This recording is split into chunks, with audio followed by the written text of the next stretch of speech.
तुम कत्ल ना करना ये तमाम यहूदियों के लिए हुक्म है। तुम अपने हम मजहब को कत्ल ना करना, लेकिन तुम मुसलमान को मार सकते हो। उनके खून पर तुम्हारा हक है। इस तरह वो लोगों के लाशऊर में अपनी सोच नक्श करते हैं। क्या वो इसराइल में बच्चों को इस्लाम मुखालिफ तालीम देते हैं?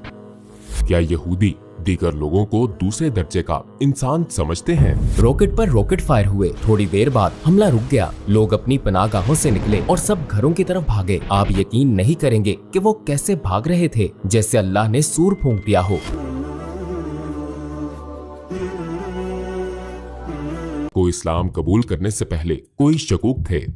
इस्लाम कबूल करने से पहले मेरे जहन में कोई मजहब नहीं था। मैं एक और तरीके से बताता हूँ। ये थोड़ा मज़ाक़ खेज बात हो सकती है, लेकिन मैं जब भी अपने घर से निकलता तो कहता, इन नंबरों को गिनो। मैंने एक रस्म बना ली थी, 7 नंबर दबाएं। मुख्तलिफ रस्मात। मैंने दूसरे खुदा अपना लिए थे। इंसान को फितरी तौर पर एक खुदा या सरप्रस्त की जरूरत होती है। चूँकि मुझे मालूम नहीं था कि इस्लाम क्या है, मैं किसी तरह खुद को बचाना चाहता था। किसी ने आयतुल कुर्सी की तिलावत की और मैंने आयात की तादाद गिनी। वक्त के साथ साथ मुझे कुछ ऐसा याद आता है। मेरी याददाश्त बहुत मुबहिम है। मुझे मजहब में ज्यादा दिलचस्पी नहीं थी। मेरा मतलब है, मैं कॉलेज में था, 20 या 21 साल का था। हम अपने वालिद की गाड़ी में घर जा रहे थे। उस वक्त हम अजरबैजान में थे। रेडियो पर एक आदमी था, खुमैनी नाम का इमाम। वो किसी बारे में बात कर रहा था। मैंने पूछा, डैड क्या ये नबी है? मेरे वालिद ने हंसते हुए कहा, कैसा नबी? ये उसका साया भी नहीं हो सकता। ये नबी नहीं है, ये इमाम वगैरह है। तब मैंने सोचा, नबी क्या होता है? कोई नबी कैसे बन सकता है? मैंने इससे आगे नहीं सोचा और जवाब तलाश नहीं किया। मेरा मतलब है कि मैं भूल गया, लेकिन फिर भी मैं इस बात को मुकम्मल तौर पर कभी नहीं भूला। जब मैंने ये सवाल दोबारा पूछा, तब मैं 26 साल का था। मैं उसी जगह पर था।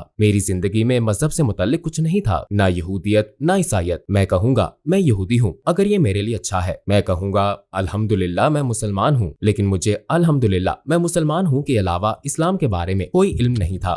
जब आप कलमा शहादत पढ़ने के बाद मुसलमान हुए तो आपको कैसा महसूस हुआ?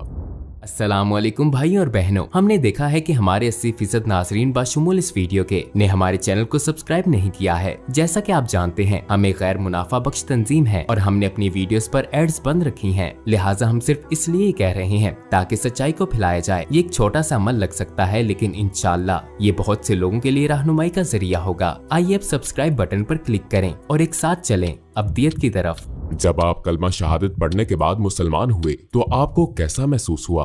मैं जज्बात से भरपूर था। मैं कलमा शहादत पढ़ने से पहले ही मजहब पर तहकीक करके मुसलमान हो चुका था।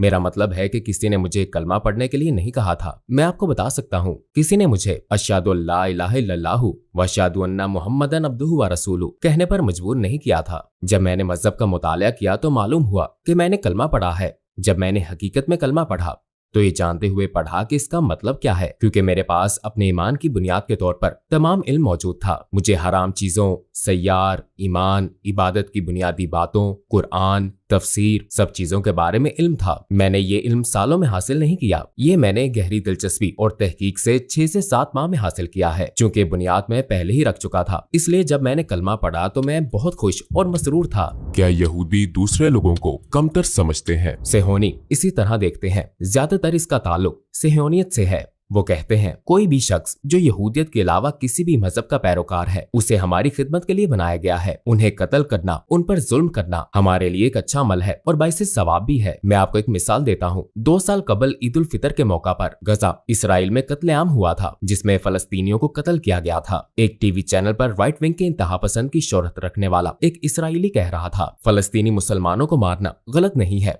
और हमारे लिए गुनाह नहीं है। अब हमें उन्हें खत्म करने की जरूरत है ताकि कल को वो हमें परेशान न करें। अगर हम अब ऐसा करेंगे तो हमें गुनाह नहीं सवाब मिलेगा। इस बारे में पूछने वाला टीवी एंकर भी हैरान रह गया, जिसने कहा था कि ये सहियोनी है। आप मुसलमान कब हुए थे? आपने मुसलमान होने का फैसला कैसे किया? जिस्मानी और रूहानी तौर पर मुझे काफी मुश्किल वक्त देखना पड़ा। ये एक महफूज पनाहगाह है। ये मुझे हराम चीजों में नहीं मिली। हराम ने मुझे कुछ नहीं दिया।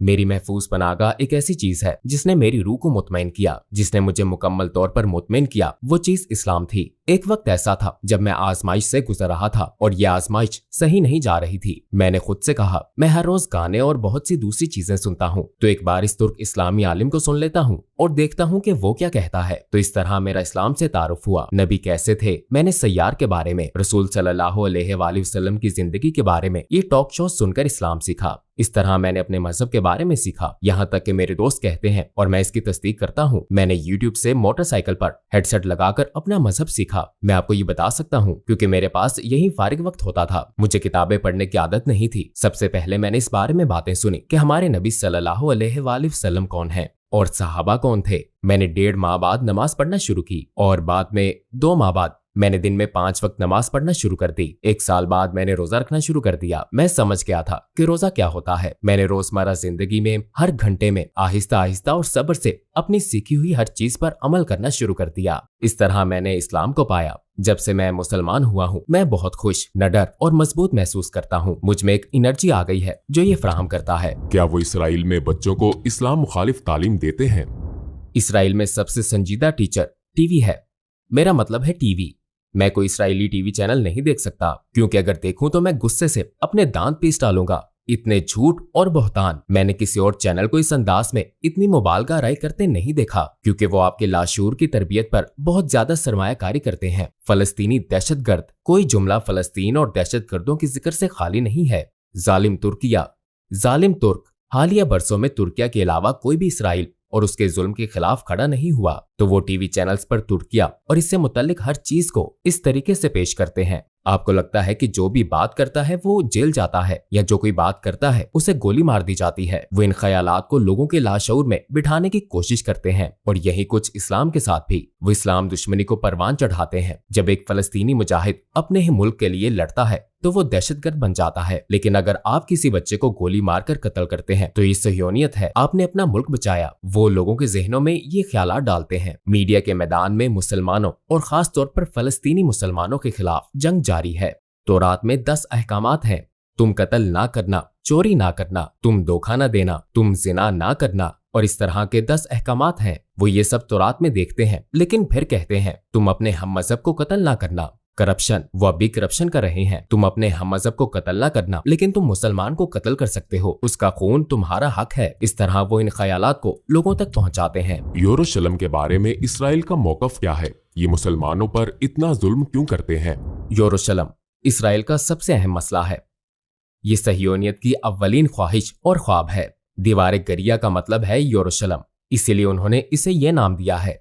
वो इसमें दाखिल नहीं हो सकते और ये मस्जिद अक्सा और हैकल सुलेमानी के नीचे है। मेरा मतलब है वो इस दीवार पर रो रहे हैं। दीवार के पीछे वो अल-अक्सा और यरूशलेम के लिए रोते हैं। हैकल सुलेमानी अल-अक्सा के नीचे है। सहयोनियत में उनके अकीदे के मुताबिक एक दिन वो अल-अक्सा को तबाह कर देंगे और हैकल सुलेमानी को दरियाफ्त कर लेंगे।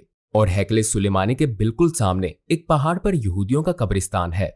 यहूदी लोग इसी कब्रिस्तान से दोबारा जिंदा होंगे और हैकल सुलेमानी पहुंचेंगे और यहाँ जमीन पर जन्नत में रहेंगे और सहयोनियत दुनिया पर हुक्मरानी करेगी। ये उनका ख्वाब और उनकी ख्वाहिश है और उसे पूरा करने के लिए यरूशलेम अहम है। जब वो यरूशलेम पर हमला करते हैं, जो वो हर रोज करते हैं, अल-अक्सा यरूशलेम मुकम्मल तौर पर इंशाअल्लाह ऐसा कभी नहीं होगा। अगर वो अल-अक्सा को गिरा देते हैं तो इस बात की निशानी होगी कि वो दुनिया पर हुकूमत करते हैं और वो हैकल सुलेमानी भी बनाएंगे। इसीलिए यरूशलेम उनके लिए वाकई अहम है। यरूशलेम वो जगह है जहाँ से उनकी फतह शुरू होगी। मैं जानता हूँ कि आपको इसराइल में इस्लाम पर अमल करने में मुश्किलात का सामना करना पड़ा, फिर आप तुर्किया चले गए। आपने तुर्किया में कैसे एडजस्ट किया? क्या आप यहाँ बतौर मुसलमान रहने में आसानी महसूस करते हैं? जब मैं कहता हूँ कि मैंने अपना मजहब YouTube से सीखा है तो मेरा मतलब होता है उन स्कॉलर से जो YouTube पर मेरे लिए काबिल भरोसा हैं। मोतबर जराए से जब मुझे असर अल सादा, आयशा रजी अल्लाह अन्हा, खतीजा रजी अल्लाह अन्हा और दीगर सहाबा रजी अल्लाह अन्हुम के बारे में मालूम हुआ